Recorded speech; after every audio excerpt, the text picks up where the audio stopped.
military supply storage. And now, currently, it's being used as one of the sites for cultural and traditional performances or dances. Okay? And yes, remember, we were colonized by Spain from 1565 to 1898. So that's over 300 years.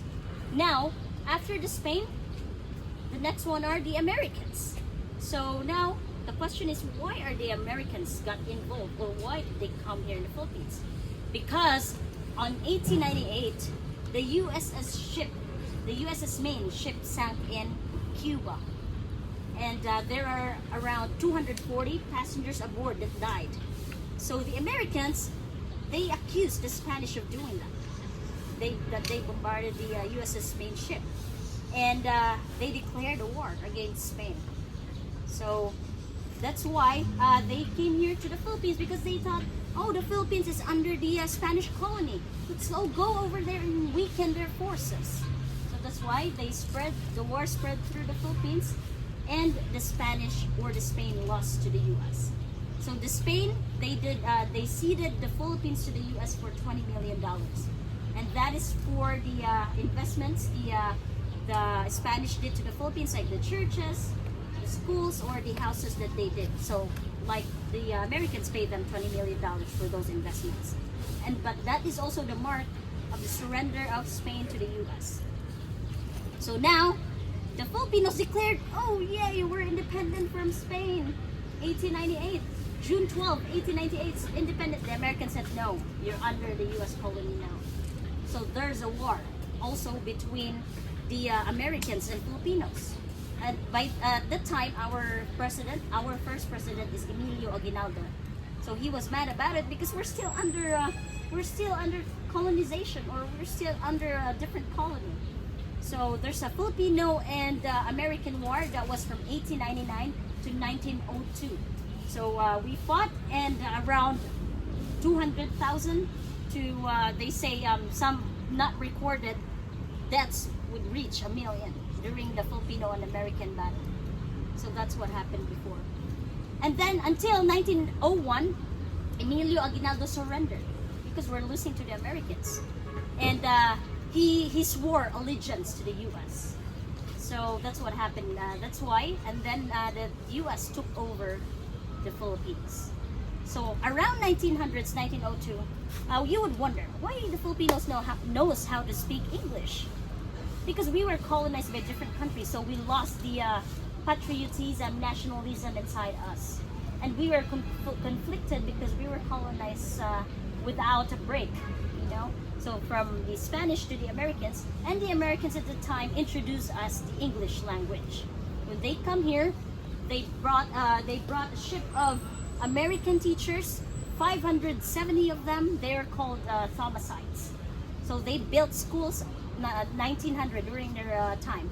So they built schools, they reconstruct. So during their time, this was military headquarters, and they also reconstruct some structures that was damaged during the battle between Filipinos and the Spanish.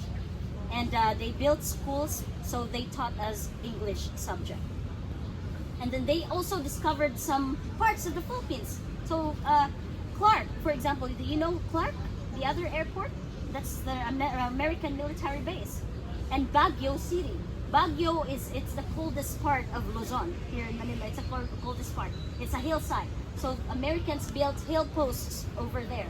Because the weather over there, when they came, they thought, oh, this is not indifferent to the American weather, the U.S. weather. It's because over there it can get around 16 degrees. That's the coldest we can get, by the way.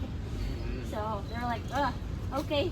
So every summer, because right now, the Baguio City, it's called summer capital of the Philippines. It was called that because the Americans, every summer they go there when it gets hot here, down here in Manila. Okay? So now, our leaders still persist that, or insist that, please give us back our independence. Okay? Our leader Emilio Aguinaldo and Manuel Quezon. So the Americans promised us, okay, we will give you your eventual independence. That was 1916 under the Jones Law. And then 1935, there's this U.S. It became, or the U.S. Commonwealth was established.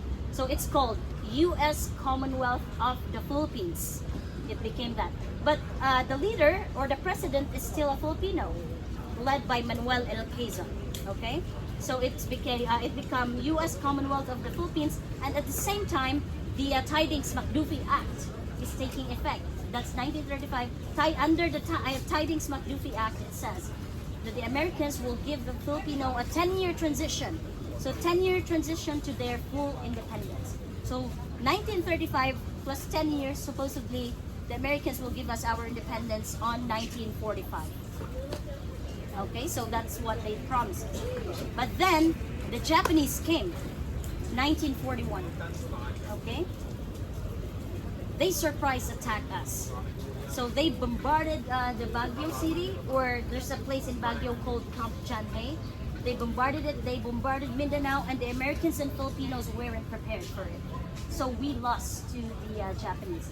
Because the Japanese at that time, they had a Japan-led, they had an aspiration of a Japan-led Asia, including the Pacific. And what's worse is that they do kill all policy. So whoever gets in the way will be killed. Okay? But as courtesy, we have a friend here who's from Japan, but it's in the past. Past is past, okay? We're all good. We're all good. And yes, but that's what happened in the past. Okay? So as we go there, we will learn more about what really happened during the Japanese period. Okay? So let's go.